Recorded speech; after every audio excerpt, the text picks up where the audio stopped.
in flames over the issue of women's private space, and I'd really like to talk about that more. Yeah. So there's different ways of talking about that. As I was saying earlier, the tipping point for many women and lesbians was this issue of the cotton ceiling, which is an idea that, lesbians owe some duty to consider trans women as sexual partners. That is extremely offensive and problematic to frame women's sexuality in any event as an obligation in a political setting. So many of us reacted strongly and negatively to that. You also that's where I found an incredible amount of homophobia and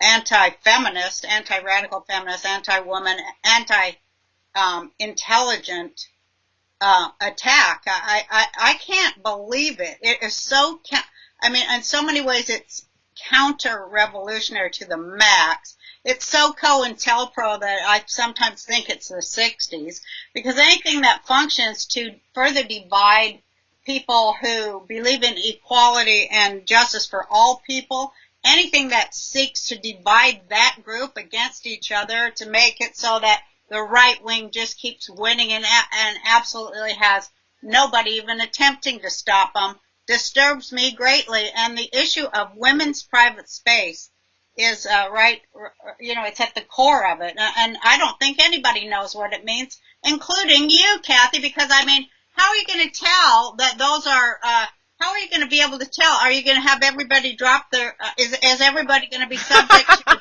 genital, are they going to have to drop their pants to go? Well, here's the thing. I know so many trans people. I'm doing a thing in March. I'm including trans women and trans men, everybody, because I just think this is a time for everybody to,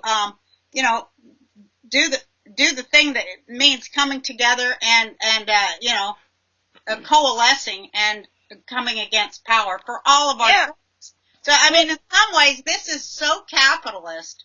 As my point of view, it's so tired and capitalist that we would have hierarchical.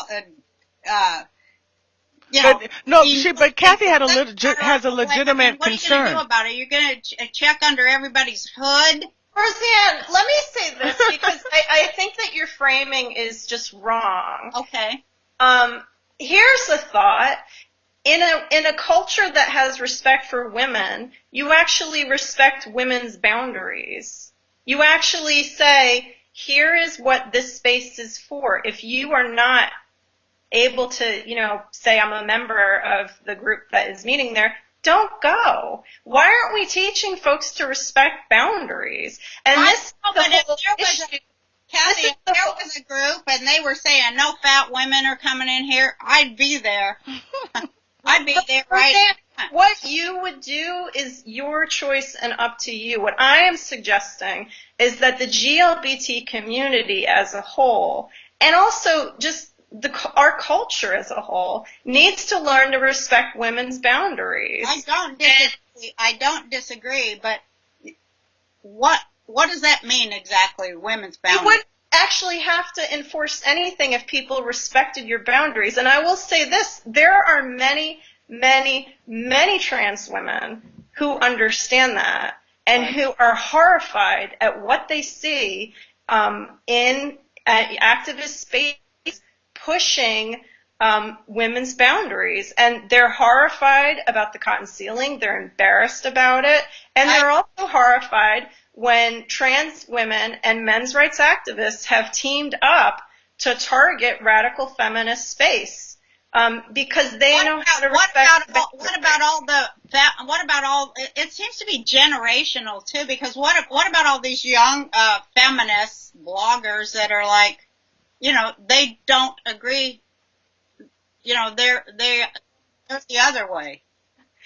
I believe that all women have a right to express themselves and to have whatever beliefs they want, but that also includes radical feminists and lesbians. And I would hope that folks would start to respect that. Well, on that note, we're going to end. Well, thank you. I wish we had another hour. I we have to continue this subject, and you were a great guest. Thank you so much for coming on today. Thank you so much for having me. I really appreciate it. I really want to keep talking about it. It gets deeper and deeper. This is a big old rabbit hole. It's so important, so thank you. Thank you. And you know what? I want to give a shout out to Wallace Allen's Empire Strikes Back, which comes on the hour before Roseanne Live. Kathy and Roseanne, thank you very much. It's an interesting subject, and we'll have to explore it again. Thank you. Let's do another one next week. Well, we'll talk about it, Kathleen. Kathleen, once again, you are such a great co-host, and both of you have great points to make and great women's voices. Thank you. Okay, thank you all. Thank you.